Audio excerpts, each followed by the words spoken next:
حضرت امیر محمد اکرم آوان مد ذلہ العالی دارالعرفان منارہ ضلع چکوال میں سالہ سال سے قرآن و حدیث کے اوپر خطابات کر رہے ہیں اور سلسلہ نقشبندیہ اویسیہ کے مطابق لوگوں کو ذکر الہی کی تربیت دے رہے ہیں۔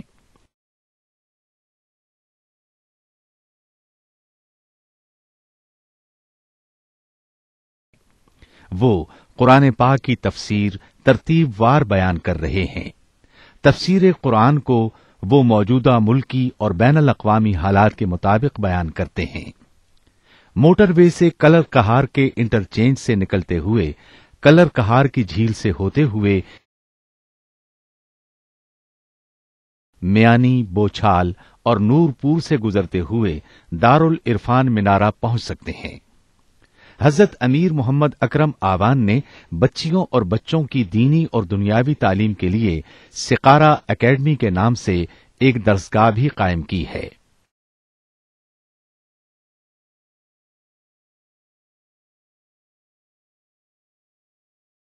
جس کا افتتاح ملک پاکستان کے صدر جنرل محمد ضیاء الحق نے اپنے دست مبارک سے کیا تھا۔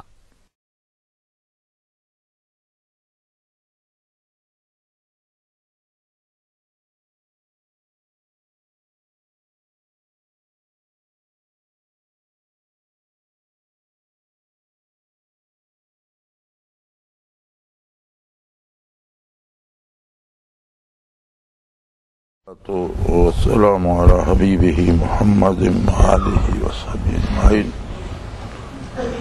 أعوذ بالله من الشيطان الرجيم، بسم الله الرحمن الرحيم۔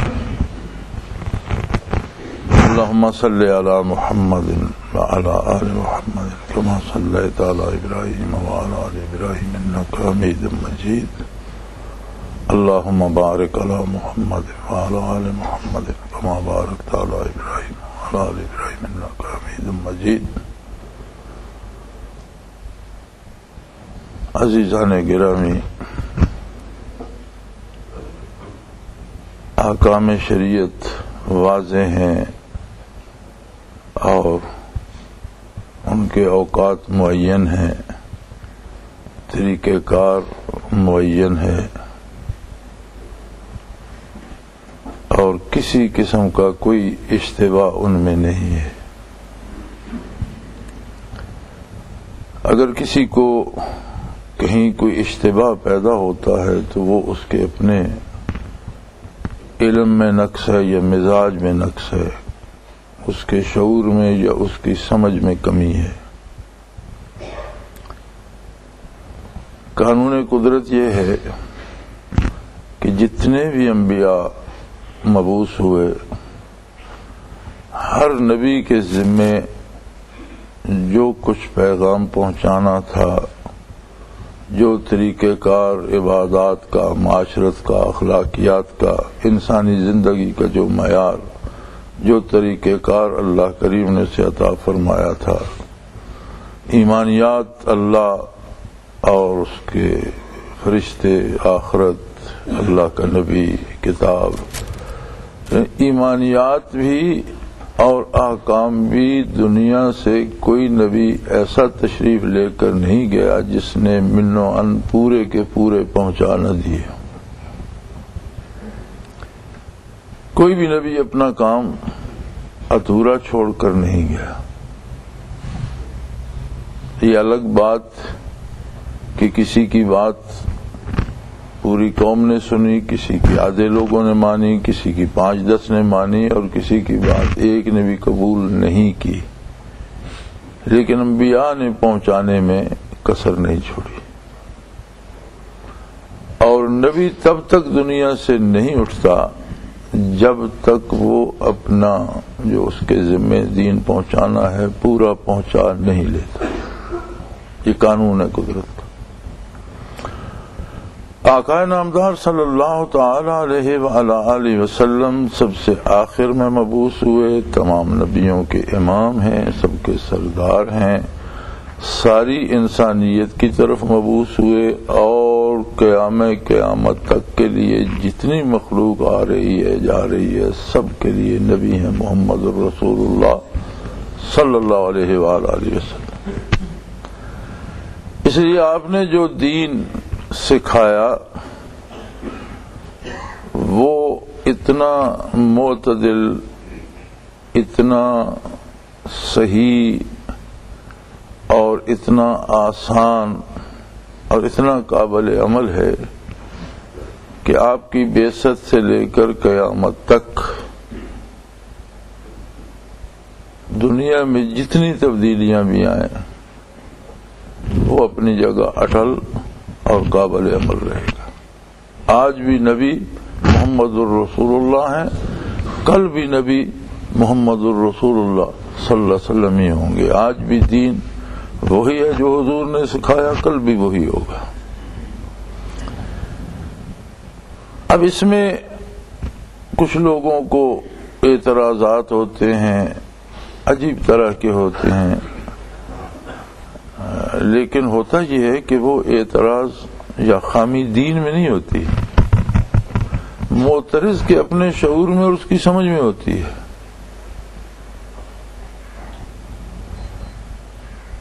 بے شمار حقائق ایسے ہیں جو حضور اکرم صلی اللہ علیہ وسلم نے اپنے عہد مبارک میں ارشاد فرمائے، لیکن ان میں بہت کم ایسے ہیں جن تک آج تک سائنس پہنچی ہے اور اس نے قبول کیا ہے کہ یہ بات اسی طرح سے،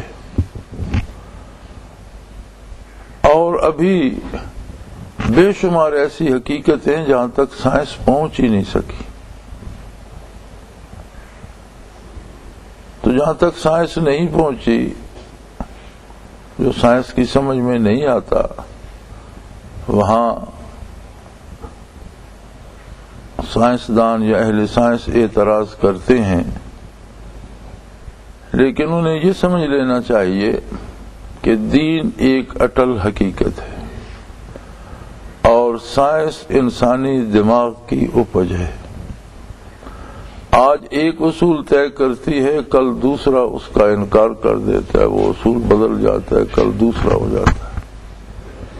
سائنس کی تاریخ پڑھیں تو کتنے حقائق سائنس نے ماننے کے لیے کہا، لوگوں سے منوایا اور پھر خود ان کا انکار کر دیا کہ یہ غلط ہے، دوسرا ریزلٹ آ گیا۔ لہذا سائنس کے حوالے سے اعتراض کرنے کی ضرورت نہیں، سمجھنے کی ضرورت ہے۔ جب ہر چیز واضح ہے اور تمام احکام واضح ہیں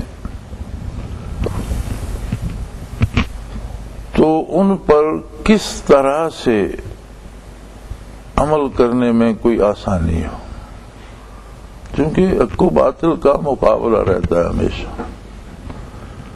روشنی و تاریکی کی آمد و شد رہتی ہے۔ ہم مادی دنیا میں رہتے ہیں، ہمارا وجود مادی ہے اور اس کی بے شمار ضروریات مادی ہیں اور ان کی تکمیل کے ذرائع مادی ہیں۔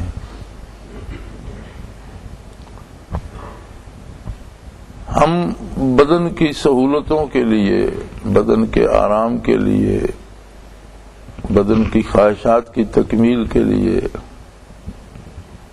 احکام شرعی کو بھول جاتے ہیں اور اپنی عقل یا اپنی سوچ یا اپنی فکر یا اپنے نفس کہہ لیجیے اس کے مطابق اپنی کوششیں کرتے ہیں۔ اب نفس کے ساتھ شیاطین بھی شامل ہو جاتے ہیں مشورہ دینے میں۔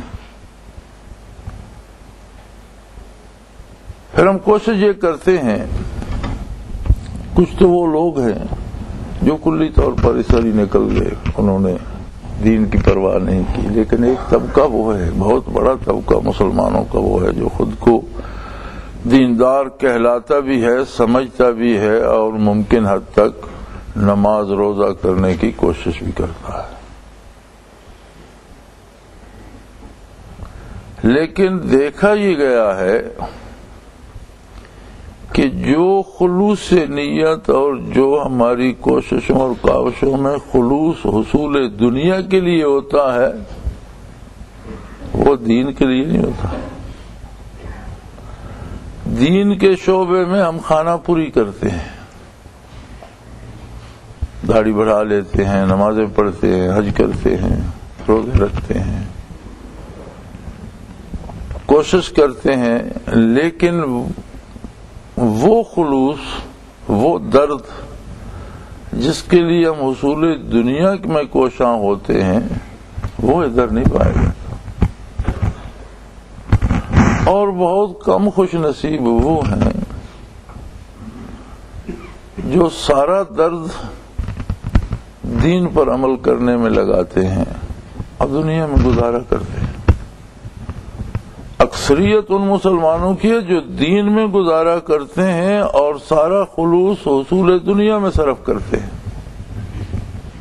بہت کم خوش نصیب وہ ہوتے ہیں جو سارا خلوص اتباع دین میں خرچ کرتے ہیں اور حصول دنیا کے لیے اپنا گزارا کرنے کے لیے واجبی سی کوشش کرتے رہتے ہیں، باعزت گزارا کرتے ہیں۔ نبی علیہ الصلوۃ والسلام کے ایک ارشاد عالی کا مفہوم یہ ہے کہ دو میں سے ایک طرف نقصان ہوتا ہے، یا دین میں یا دنیا میں۔ اگر آپ سارا خلوص اتباع دین میں لگا دیں گے تو دنیاوی امور میں آپ ممکن ہے نقصان میں رہیں، کہیں خامی رہ جائے، کہیں کمی رہ جائے، اور سارا خلوص دنیا میں لگا دیں تو یقیناً اتباع دین میں کمی رہ جائے گی۔ تو ایک طرف نقصان ہوتا ہے۔ اب یہ سارے کا سارا خلوص جو ہے، اولیت جو ہے، جسے آپ پرائرٹی کہتے ہیں کہ سب سے مقدم، سب سے پہلے وہ دین ہونا چاہیے، یہ کیسے ہو؟ اس کے لیے ہم حوصلہ کہاں سے لائیں؟ ایک یہ بات ہم میں بڑی غلط العام ہو چکی ہے، اور ہر آدمی یہ کہتا ہے کہ جی دین پر عمل کا اجر تو ملے گا آخرت میں، اور دنیا تو سامنے ہے اور سامنے کو چھوڑ کر۔ یہ بات بڑی غلط ہے۔ دین کے ہر عمل کا اجر اسی وقت ملتا ہے جو آخرت میں ملے گا، وہ تو اللہ کا انعام ہوگا۔ جس طرح دنیا کے کام کا رزلٹ آتا ہے، کبھی امید کے مطابق، کبھی امید سے کم، کبھی امید سے زیادہ۔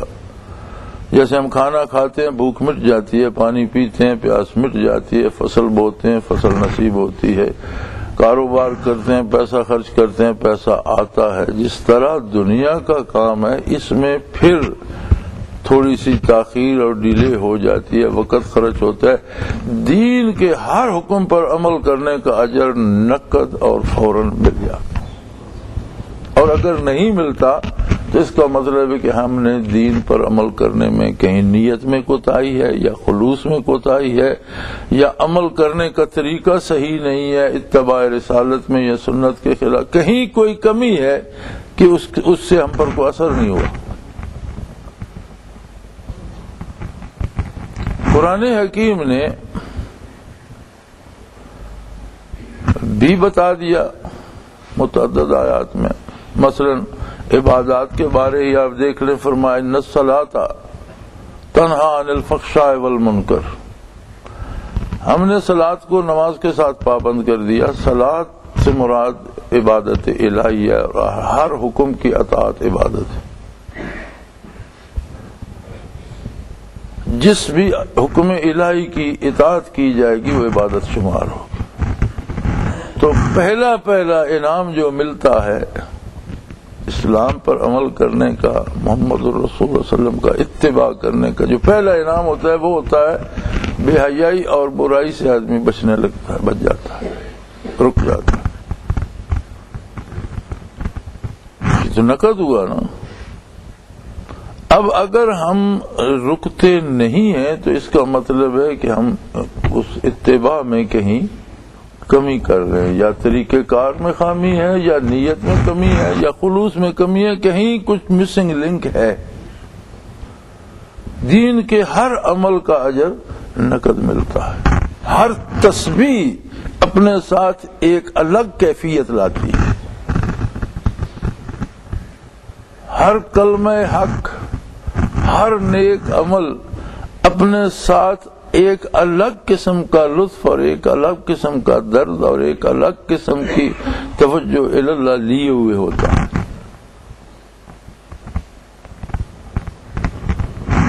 بعض اوقات ہماری طرف سے کمی ہوتی ہے، ملتا ہی کچھ نہیں۔ اب کھوٹا روپیہ لے کر جائیں تو کیا ملے گا؟ جب نیت میں خلوص نہیں ہوتا تو سکہ ہی کھوٹا ہوتا ہے، ملتا ہی کچھ نہیں۔ بعض دفعہ کم ہوتا ہے اور محنت اور کوشش اور خلوص کم ہوتا ہے، ہوتا ضرور ہے، اس پہ کم ملتا ہے، ہمیں محسوس نہیں ہوتا۔ بعض اوقات بہت زیادہ بھی ملتا ہے لیکن ہم اسے محسوس نہیں کر پاتے۔ بعض اوقات ایک چھوٹا سا نیک عمل کسی بہت بڑی برائی سے بچانے کا سبب بن جاتا ہے، تو جب اللہ اسے ہمارے راستے سے ہٹا دیتا ہے اور ہمارے سامنے ہی نہیں آتی تو ہم محسوس نہیں کرتے کہ اس چھوٹے سے عمل سے میں کتنی بڑی مصیبت سے بچ گیا ہوں۔ لیکن سب کچھ نقد ملتا ہے، اللہ کریم ادھار نہیں فرماتے۔ اور آخرت میں نیکی کافر کی جو ہے وہ بھی ضائع نہیں جاتی۔ اگر کافر نیکی کرتا ہے تو حضور اکرم صلی اللہ علیہ وسلم نے فرمایا کہ اس کی نیکی اسے دنیا میں لوٹا دی جاتی ہے، اس کا عمل اسے دنیا میں دے دیا جاتا ہے۔ اب کافر کا چونکہ اللہ پہ یقین نہیں ہے، آخرت پہ ایمان نہیں ہے، تو ظاہر ہے اگر وہ نیکی کرتا ہے تو دنیا کے لیے کرتا ہے، یا کسی مصیبت سے بچنے کے لیے، یا کسی بیماری سے بچنے کے لیے، یا نیک نامی کے لیے، کسی نہ کسی دنیاوی کام کے لیے کرتا ہے۔ اس کا وہ دنیاوی کام بھی اللہ پورا فرما دیتا ہے، نیکی کو ضائع نہیں فرماتا۔ ابھی تک موجود ہیں بے شمار کافروں نے، کسی نے ہسپتال بنا دیا خیراتی، کسی نے تالاب و جوہر بنا دیے، کسی نے راستہ بنا دیا، ابھی تک تو موجود ہیں۔ اس بنانے کا ان کو دنیا میں اجر دے دیا جاتا ہے، اور اگر نیکی کافر کی ضائع نہیں ہوتی تو مومن کی نیکی کیوں ضائع ہوگی؟ فوراً اس کا معاوضہ ملتا ہے۔ جو آخرت کو ملے گا وہ مزید اس کی عطا ہوگی، سارا کا سارا اس کی طرف سے انعام ہوگا۔ تو نیک عمل کا فوری اجر اصلاح احوال ہے، بندہ سدھرتا جاتا ہے۔ یہ جو مزید محنت ہم کرتے ہیں اللہ کی یاد کی، اللہ کے ذکر کی، اس سارے کا حاصل یہ ہے کہ وہ خلوص جو اتباع رسالت میں، اتباع شریعت میں چاہیے وہ مل جائے۔ اس کا یہ حاصل نہیں ہے کہ ہم پیر صاحب بن جائیں، اس کا یہ حاصل نہیں ہے کہ اب دنیا میں وہ ہونے لگے جو ہم کہیں، نہیں، وہی ہوگا جو وہ چاہتا ہے۔ دعا ایک عبادت ہے، ہم دعا کر سکتے ہیں ہر کام کے لیے، لیکن ہم اللہ کو مشورہ نہیں دے سکتے، اور نہ وہ ہمارا مشورہ ماننے کا پابند ہے، اور نہ ہماری یہ اہلیت ہے کہ ہم اس کے امور میں مداخلت کریں۔ انسان کی یہ اہلیت نہیں ہے۔ ہاں، دعا مانگنا عبادت ہے، اسے پسند ہے، ہر کام کے لیے، ہر بات کے لیے اس سے عرض کرو، کرتا وہ اپنی مرضی سے، ہوتا وہی ہے جو وہ چاہتا ہے۔ اور دعا بھی تقدیر ہے، جو دعائیں قبول ہوتی ہیں یہ بھی اچانک نہیں ہوتی، یہ ازل سے اللہ کے علم میں ہے اور مقرر ہے کہ فلاں یہ دعا کرے گا اور اس کی دعا قبول فرمائی جائے گی۔ کوئی بات اچانک ایسی نہیں ہوتی جو اللہ کے علم میں یکدم سے آ جائے، پہلے نہیں اور آج آ گئی، ایسا نہیں ہوتا۔ دعا بھی تقدیر ہے۔ اصل بات جو میں عرض کرنا چاہتا ہوں وہ یہ ہے، ہمیں دیکھنا یہ ہے کہ اللہ نے ہمیں یہ سعادت بخشی، نبی کریم صلی اللہ علیہ وسلم نے جہاں دین پہنچایا وہاں ایک قلبی قوت بھی عطا فرمائی جس نے فوراً ان بندوں کو ایسا تبدیل کر دیا کہ جو 100% دوسری طرف تھے وہ اس 100% سے زیادہ کوئی 150% اس طرف آ گئے، جن کی ساری زندگی کا حاصل دنیا تھی، ان کے ایک ایک کام کا حاصل دین ہو گیا۔ جو لوٹ کر کھاتے تھے وہ لٹوانے پہ آ گئے، جو قاتل کہلاتے تھے وہ لوگوں کی جانیں بچانے لگ گئے۔ یہ سب کیسے ہوا؟ کوئی نئے لوگ آئے، کوئی باہر سے بندے پیدا منگائے گئے یا آسمانوں سے اترے؟ نہیں، وہی لوگ تھے۔ ایک کیفیت تھی قلب اطہر رسول اللہ صلی اللہ علیہ وسلم میں، جس نے کلمہ پڑھا اور حضور کی نظر اس پر پڑی یا اس کی نظر آپ کے وجود عالی پر پڑی، وہ دل سے دل میں ایک بجلی سی چمک گئی، دل بدل گئے، سوچ بدل گئی، کردار بدل گیا، بندہ بدل گیا۔ حلیہ وہی ہے، رنگ وہی ہے، قد وہی ہے، لیکن بندہ سارے کا سارا بدل گیا۔ یہ ہے برکات محمد الرسول اللہ صلی اللہ علیہ وسلم۔ ہر نبی جس نے دین سکھایا اس نے وہ کیفیات بھی عطا کی جو اس کی صحبت میں آیا، اسے دین پر عمل کرنے کے لیے خلوص اور صفائے قلب بھی عطا ہو گئی۔ اور نبی کریم صلی اللہ علیہ وسلم تو سراج منیر ہیں، آپ کی روشنی تو کبھی ختم ہوگی نہیں، اور نور ہے کہ مسلسل برس رہا ہے۔ اب بات یہ ہے کہ دامن تار تار ہے، سمت صحیح نہیں ہے، پیٹ پھیرے کھڑے ہیں۔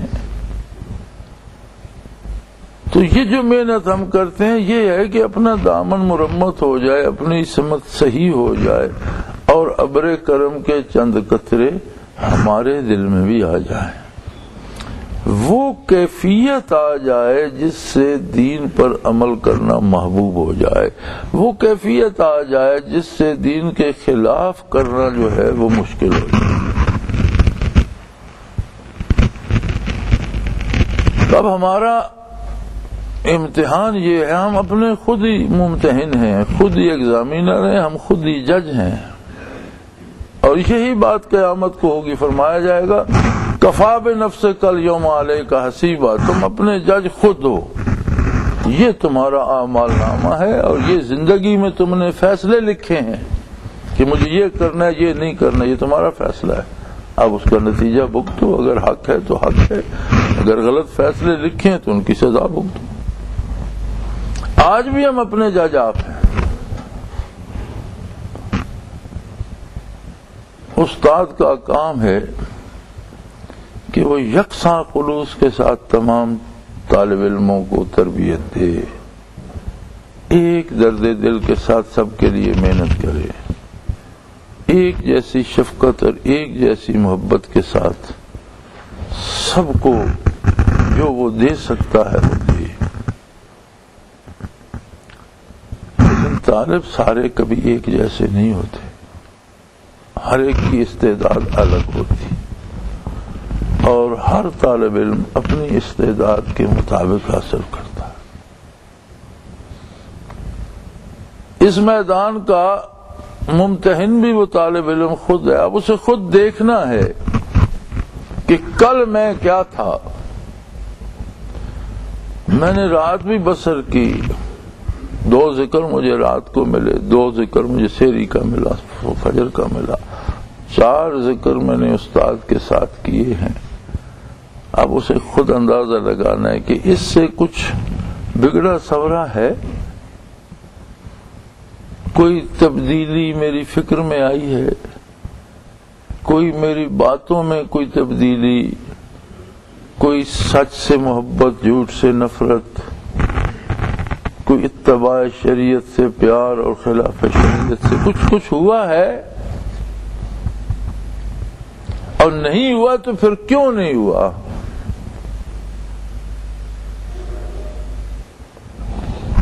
کہ استاد پلے سے تو کچھ نہیں دیتا، جب تک سورج طلوع و غروب ہوتا رہے گا تب تک ارشادات نبوی اور اللہ کی کتاب، اللہ کا دین باقی رہے گا۔ جب تک دین باقی رہے گا تب تک برکات محمد الرسول اللہ صلی اللہ علیہ وسلم تقسیم ہوتی رہیں گی۔ کوئی نہ کوئی اللہ کا بندہ دنیا پہ ایسا ہوگا جو ان برکات و کیفیات کو تقسیم کرتا رہے گا، اور بڑے خوش نصیب ہوتے ہیں یہ لوگ۔ جو بھی تیرے فقیر ہوتے ہیں، آدمی بے نظیر ہوتے ہیں، یہ بڑے عجیب لوگ ہوتے ہیں۔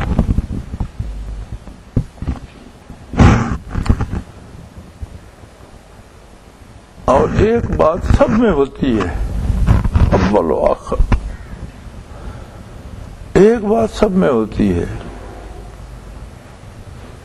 کہ ساری دنیا اجڑ جائے وہ دامان محمد کو نہیں چھوڑتے۔ ان کا اپنا کچھ بھی نہ رہے، دامان رحمت صلی اللہ علیہ وسلم کو چھوڑتے نہیں۔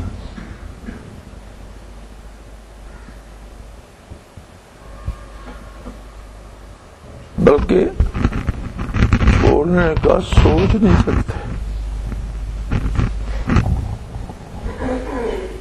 چھوڑنا تو دور کی بات ہے، وہ سوچ نہیں سکتے۔ زندگی خطرے میں ہے جی، دنیا اجڑ جائے گی، جو سب جو ہوتا ہے ہوتا رہے۔ اور یہ بہت کم ملتے ہیں۔ آپ نے نہروں میں دیکھا ہوگا کہ جب نہر کا پانی سست ہو جاتا ہے تو وہاں پھر وہ انجینئر ایک ایسی سلوپ بنا دیتے ہیں جس سے پھر سپیڈ لگ جاتی ہے، جسے ہم اپنی زبان میں جھال کہتے ہیں کہ جی نہر کی جھال بن گئی۔ وہ سطح پہ جاتے جاتے آگے تھوڑی سی اور گہرائی دے کر اسے تھوڑا سا تیز کر دیتے ہیں، آگے پھر بے شک لیول وہی ہو جائے، لیکن وہاں سے جب پانی نکلتا ہے تو تھوڑی سی رفتار لے لیتا ہے۔ برکات کا عالم بھی یہی ہے کہ چلنا ہے انہیں قیامت تک۔ تو اللہ کریم جب لوگ محروم ہونے لگتے ہیں تو وہاں ایک جھال بنا دیتے ہیں، اور کبھی کبھی تو پورے ڈیم کا گیٹ کھول دیتے ہیں، اور یہ بہت کم ہوتا ہے۔ 1400 سال کے بعد جو دروازہ حضرت جی رحمت اللہ علیہ کی صورت میں کھلا، 1400 سال کی تاریخ تصوف میں یہ نہیں ملتا۔ اور میں نے یہ بات آج نہیں کی، بڑی دیر سے کہتا ہوں، بڑی دیر سے جانتا ہوں۔ لوگوں کو اس پر اعتراض بھی ہوا، مجھے علماء نے، لوگوں نے لکھا بھی، جی آپ اپنے شیخ کی عقیدت میں بہت زیادہ کہہ جاتے ہیں، لیکن میں نے کہا یہ میری عقیدت نہیں، یہ حقیقت ہے۔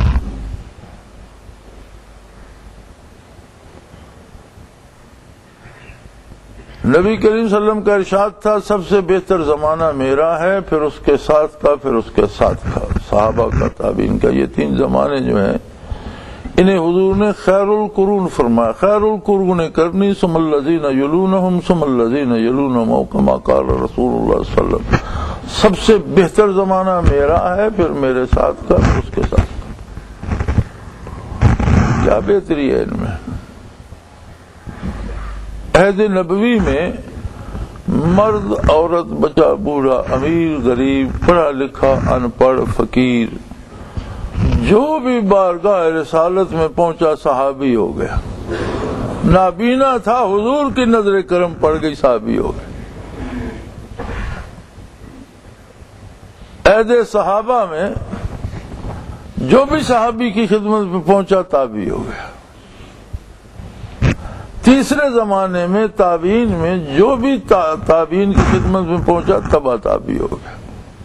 تبع تابعین کا الگ دور ہے، تابعین کا الگ ہے، صحابہ کا الگ ہے، بہترین زمانے ہیں۔ اس کے بعد آپ مجھے 14 صدیوں کی تاریخ میں کوئی ہستی دکھائے کہ جس کے پاس جو گیا وہ مرد ہے یا عورت، امیر ہے یا غریب، پڑھا لکھا یا ان پڑھ، جو بھی اس کے پاس گیا وہ ذاکر ہو گیا؟ کوئی بندہ بتائے؟ 1400 سال کی تاریخ میں کسی ہستی کا نام لیں، ایسا نہیں ہوا۔ تبع تابعین کے بعد خال خال لوگوں نے ان کیفیات کو حاصل کیا، اور اکثریت صرف ان کے ساتھ رہ کر ان سے پوچھ کر عمل شریعت پر ضرور کرتی رہی، لیکن یہ کیفیات ہر دل میں نہیں پہنچی۔ بڑے بڑے بزرگ جن کے نام لیتے ہوئے زبان تھرا جاتی ہے، واقعی اللہ کے بہت بڑے مقرب بندے، جب کیفیات کی بات آتی ہے تو ان کے پاس لاکھوں لوگ گئے، ان سے لاکھوں لوگوں نے ہدایت پائی، شریعت پر عمل کیا، لیکن کیفیات قلبی پانے والے 3، 4 یا 5 نکلے۔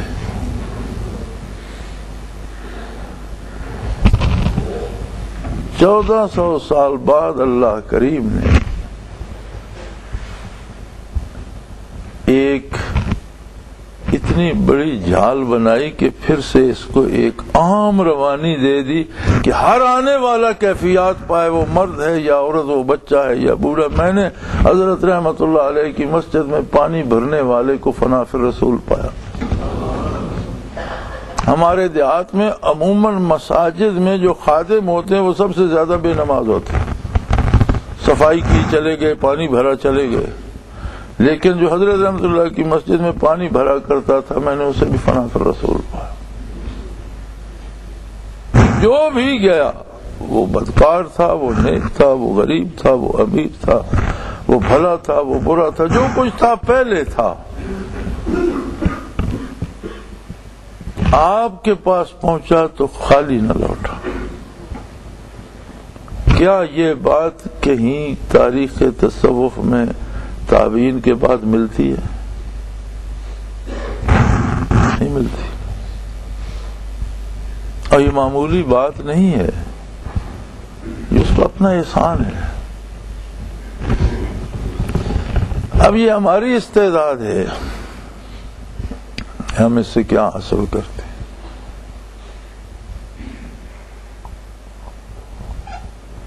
کسی نے اس کو شہرت کا ذریعہ بنانا چاہا، کسی نے اس بیس میں چندہ اکٹھا کرنا چاہا، کسی نے اپنے آپ کو پیر منوانا چاہا۔ یہ بڑی چھوٹی چھوٹی چھوٹی چھوٹی باتیں، ایسی باتیں ہیں جیسے بندہ ہیرے دے کر خاک خریدے، ہیرے دے کر پتھر خریدے۔ یہ تو جوہر نایاب ہے، یہ تو ایک ایسی بات ہے جس کا کوئی بدل نہیں ہے، اور یہ ایسا نسخہ کیمیا ہے کہ یہ مردے کو زندہ کر دیتا ہے۔ تو اس کے بدلے دنیا خریدی تو کیا خریدا؟ مزے کی بات یہ ہے، عجیب بات یہ ہے کہ لوگوں نے فنا ببقا تک مراقبات کیے تو پاگل ہو گئے، کسی نے سالک المجذوبی تک کیے تو پاگل ہو گئے۔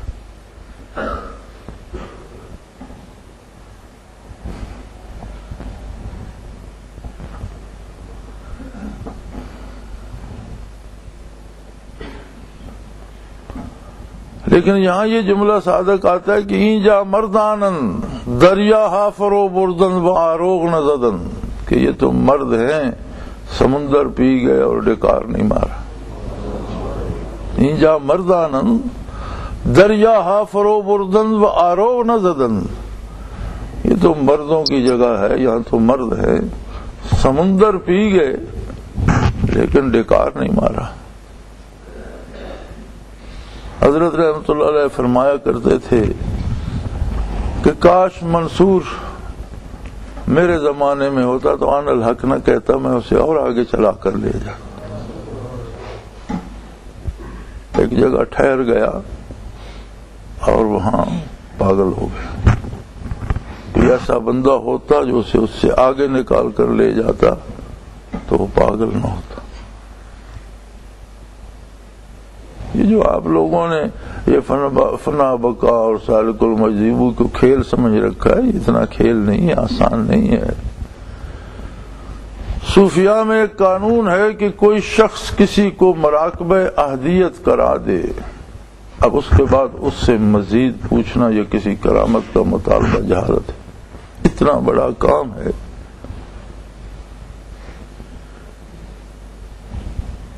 تو یہ تو خیر اللہ کی عطا اور اس کی اپنی نظام کا حصہ ہے کہ اس نے پھر سے اس دریا کو اس طرح جاری کرنا چاہا، بلکہ میں تو یہ کہتا ہوں کہ یہ سنت کہ ہر آنے والا نہ صرف دین سیکھے، درد دل بھی لے کر جائے، یہ سنت پھر حضرت رحمۃ اللہ علیہ نے زندہ کی۔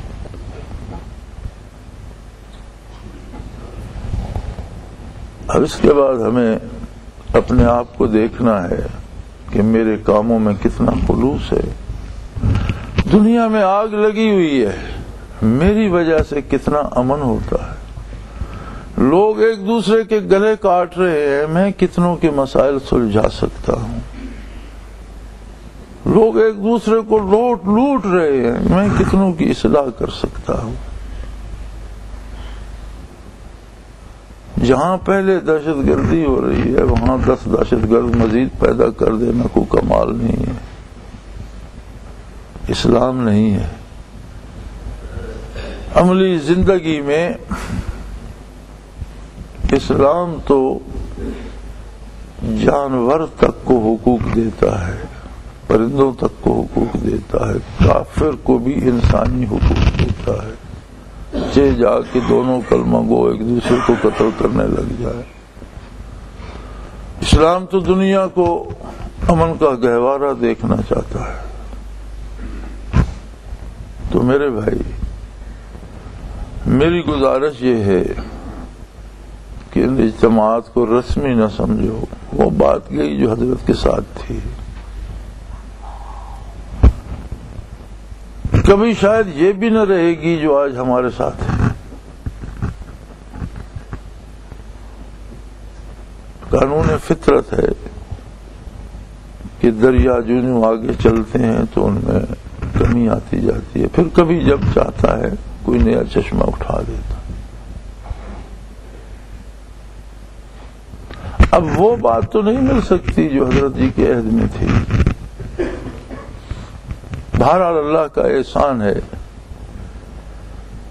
کہ کچھ ہے، پھر ایک وقت آئے گا کہ یہ کچھ بھی نہیں ہوگا، اس سے کم ہوگا۔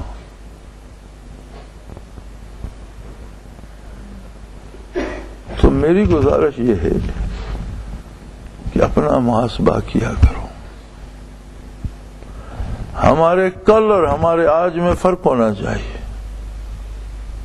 ہم نے 4 خوراکیں دوائی کی نہیں، تو جو مزاج میں خرابی کل تھی وہ آج نہیں ہونی چاہیے۔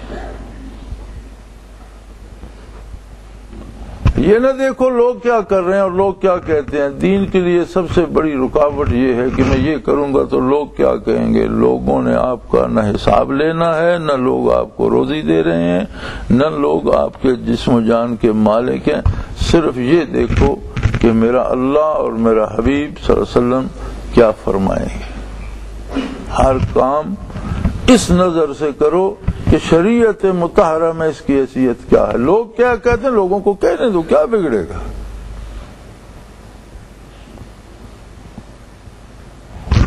جو لوگ لوگوں کی پرواہ کرتے ہیں وہ دین پر عمل نہیں کر پاتے۔ دین پر عمل کرنے کے لیے ایک ہی معیار ہے، شریعت کیا کہتی ہے، اللہ اللہ کا حبیب صلی اللہ علیہ وسلم کیا فرماتے ہیں۔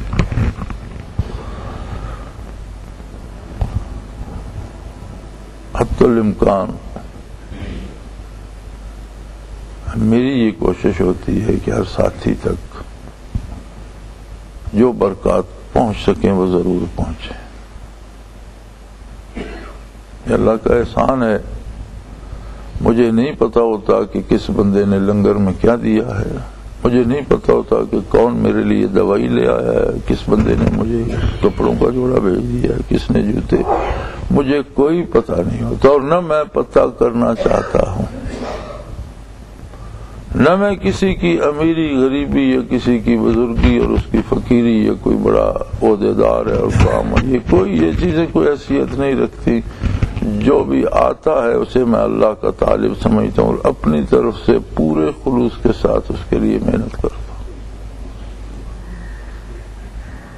یہ کبھی مت سوچئے گا کہ کسی کو میں زیادہ ملنے والے لوگوں کو میں زیادہ جانتا ہوں، بہت سے ایسے ساتھی ہیں جنہیں میں پہچانتا بھی نہیں، لیکن برکات ان تک بھی اسی خلوص سے پہنچتی ہیں جس طرح جاننے والوں تک پہنچتی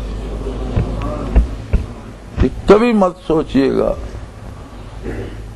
کہ مجھے تو شاید پہچانا نہیں، جانا نہیں. وہ تو وہ جانتا ہے جس نے پہنچانی ہے، ہر ایک کو جانتا ہے، ہر ایک کے دل کا واقف ہے، ہر ایک کی سوچوں کا واقف ہے، اور یہ اسی کا کام ہے، اسی کا نظام ہے. ہم تو ایک پرزے ہیں. آج اس کی عطا ہے کہ وہ مجھ سے کام لے، کل جانے کون ہوگا مجھے نہیں پتا، یہ اس کو پتا ہے. وہ خود اپنے کام کو چلانے کہ چلانا چاہے گا تو کسی کو دے دے گا، نہیں چلانا چاہے گا تو بند کر دے. اس کی اپنی مرضی، اس میں ہمیں تو کوئی دخل نہیں. لیکن ہر لمحے کو غنیمت جانیے، ہر سانس کو اس کا انعام سمجھیے. ہر سانس ایک نقدی ہے، دل کی ہر دھڑکن ایک نقدی ہے. وہ خرچ ہو رہی ہے، اس کے بدلے آ کیا رہا ہے؟ نقدی عمر کی، نقدی دل کے دھڑکنے کی، نقدی سانسوں کی خرچ ہو رہی ہے مسلسل. جس طرح مٹھی میں ریت لے لو تو گرتی رہتی ہے، گرتی رہتی ہے، گرتی، آخر ایک وقت آتا ہے ختم ہو جاتی ہے. یہ خرچ ہو رہی ہے، اس کے بدلے مل کیا رہا ہے؟ ہم اس بات کے مکلف ہیں کہ ہمارا ہر سانس خلوص کے ساتھ دین کے احیاء اور انسانیت کی فلاح کے لیے ہو. اب اس کے بعد دنیا میں کیا ہوتا ہے، جس کی دنیا ہے وہ جانے.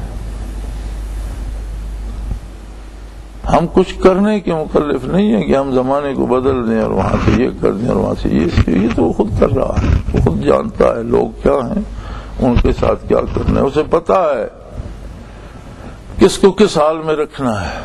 وہ جانتا ہے کس کو کب موت دینی ہے اور کس کو کب حیات بخشنی ہے. وہ چاہے تو طوفانوں میں بندے کو سلامت رکھتا ہے اور چاہے تو بستے گھروں میں اجاڑ دیتا ہے. قادر ہے. جو ہمارے ذمے ہے وہ یہ ہے کہ ہم خلوص کے ساتھ اس کی اطاعت کریں اور اس کی مخلوق کی بہتری کے لیے سوچیں بھی اور کریں بھی. تو میرے بھائی، میری گزارش یہ ہے کہ اپنے آج اور کل کو ناپتے رہیے. اللہ کریم ہمیں خیر کی توفیق دے، شر سے پناہ میں رکھے، ہمارے گناہ معاف فرمائے اور ہمیں اس عظیم ہستی کی برکات سے بھرپور استفادہ کرنے کی توفیق عطا فرمائے. آخر دعوانا الحمدللہ رب العالمین.